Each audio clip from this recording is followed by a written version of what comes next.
Bike কিনে না দাও আমি এই বাড়ি ছেড়ে চলে যাব। বাবা হিসেবে আমি লজ্জিত, ছেলেকে এখনো বড় কিছু কিনে দিতে পারলাম না। জমি চাষ করে তো আর এত টাকা পাই না। স্যার এই বাইকটার দাম কত? এই বাইকটার দাম 7 লাখ টাকা। তোর মতো গরিব কি এটার দাম দিতে পারবে? চেয়ারম্যান সাহেব, আমাকে আপনার এখানে কুলির কাজটা দেবেন? আমার খুব টাকার প্রয়োজন।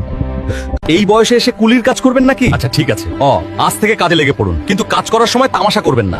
এই কথাটা মনে রেখে কাজ করবেন। ভারী মাল ছেলের কথা আরো বেশি বাড়ায় দিছে মনের ভেতর।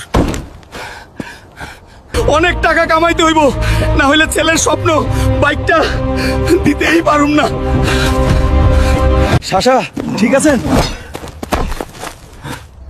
এই টাকাটা দিয়া আমার ছেলেকে বাইক কিনে দিও। এই না হালকা, তোর বাবা তোর জন্য বাইক পাঠাইছে। উনি একটু কাজের জন্য বাইরে গেছেন, তাই আমাকেই দিয়া পাঠাইছে। বাইক চালাতে কি মজা! কেন যে বাবা এতদিন বাইক কিনে দিল না? এই হালকা, ও মানুষের মতো বাইক চালাস, আর তোর বাবা ওই টাকার জন্য দিনরাত কষ্ট করতে করতে এখন হাসপাতালে পড়ে আছেন। কি বললেন চাচা? এটা হতে পারে না। আমাকে বাইক কিনে দেওয়ার জন্য বাবা এত কষ্ট করছিলেন। স্যার, আমার বাবার কি হয়েছে? উনার মুখের ওপর কাপড় কেন? সরি হালকা সাহেব, আপনার বাবা গত কয়েক মাস অতিরিক্ত কষ্ট করার কারণে কিছুক্ষণ আগেই মারা গেছেন। বাবা, মার বাইক লাগবে না, তুমি ফিরে এসো বাবা। চোখগুলো খোলো বাবা, প্লিজ।